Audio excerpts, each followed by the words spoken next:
Hello everybody, welcome back to Screen Stars and welcome to another PlayStation 4 review. Today's review is for Warhammer 40k Space Wolf. Now this was released this week on PlayStation 4 and as you know, over these last few months I have rediscovered, if you like, a love for the Warhammer games. I have reviewed quite a lot of Warhammer games if you look on my game reviews list, certainly over these last few months. So it's kind of reignited my interest in these games. I've always been interested in the Warhammer universe, especially the 40k universe. However, I didn't know this was coming out on the PlayStation 4. And what a week it's been really for games. I have reviewed already WWE 2K Battlegrounds, Praetorians and Rebel Galaxy Outlaw. So my week has been chock-a-block full of playing games, trying to get reviews out as quickly as possible for you guys. And Mafia 2 is coming out tomorrow, so what a week really, and what an expensive week for my wallet. I don't get review codes for any of these games, guys. So all of these games I pay for with my own money, so therefore I have to be a little bit selective about what games I'm going to review, and I mainly choose games that interest me.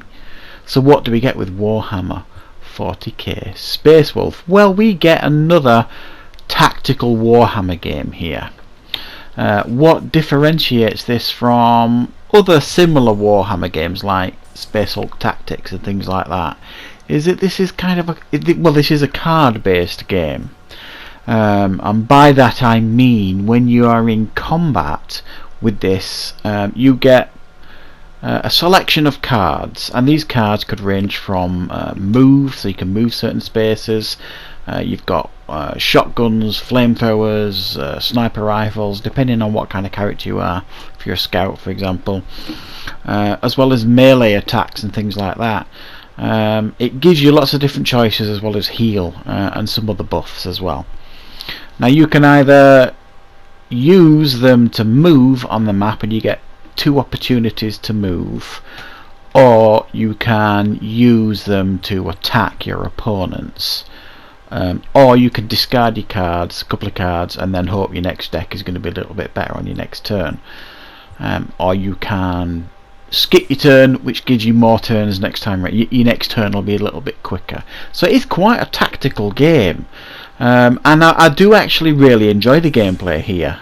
It's a little bit fairer than some other Space Hulk stroke Warhammer games that I've played. I found personally Space Hulk Tactics to be a little bit too punishing.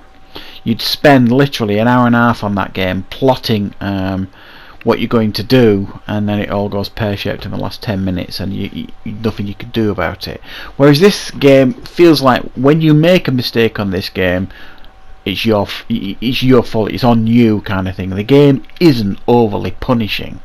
So what modes do we get in Warhammer 40k Space Wolf? Well, you get a campaign mode, which mainly consists of it's a bare bones story, as most Warhammer games are, unfortunately, but you kind of crash landed on a planet sort of thing, and you've got to make your way through this planet, clearing the area of all the vermin, that kind of thing. It's nothing revolutionary with the story. In fact, it's almost non-existent. There's no narration really, there's no real cutscenes to speak of, there's no voice acting here.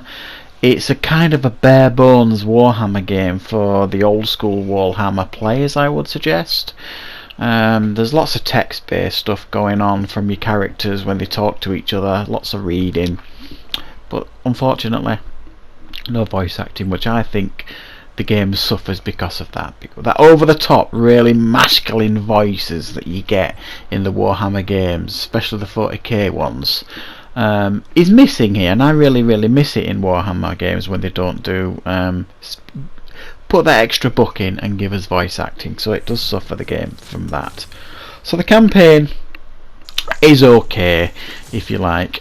You go through each stage of the campaign, completing missions, and the missions are not really much more complicated than go from A to B, go to this place, do this thing, and along the way you will be attacked by many different types of enemies.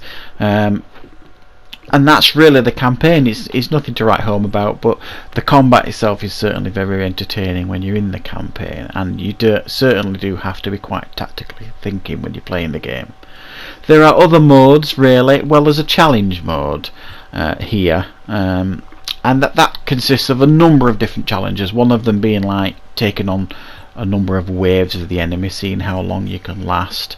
And there are other challenges as well within the game. There's also PvP duels in the game. If you want to do that, it's here.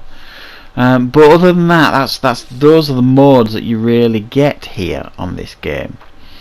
There is you've got like an armory where you can level up your squad, give them different perks and upgrades, things like that.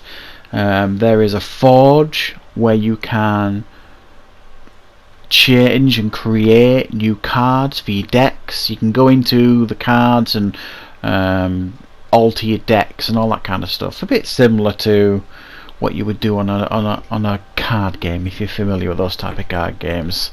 There are some cards that you might have duplicated. You can want to get rid of them and then put more powerful ones into the pack, etc., etc.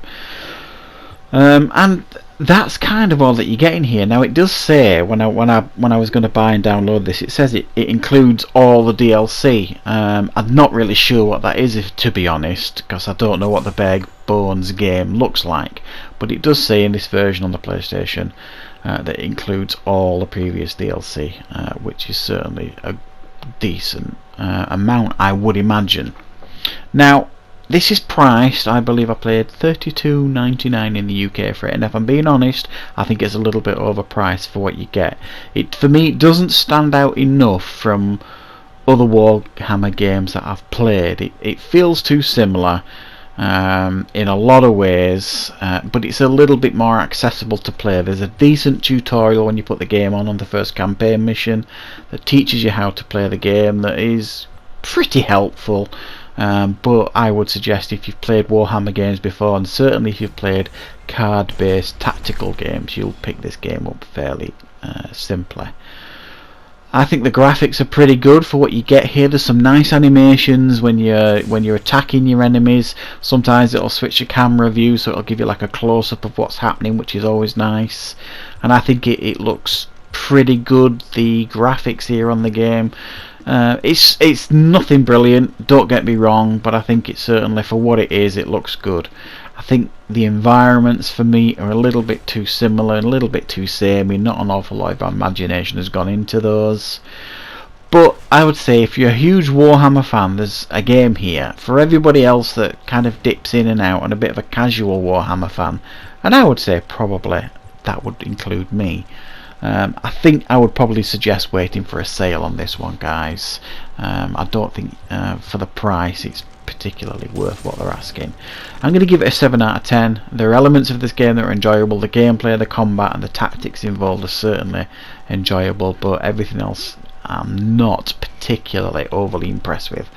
So that is my review for Warhammer 40k Space Wolf. I hope you like this review. I will of course be playing Matthew 2 and getting a review out as soon as I get some gameplay done on that to give you my impressions. As always, guys, I do appreciate your support, and I will be back with more content on Screen Stars very, very soon.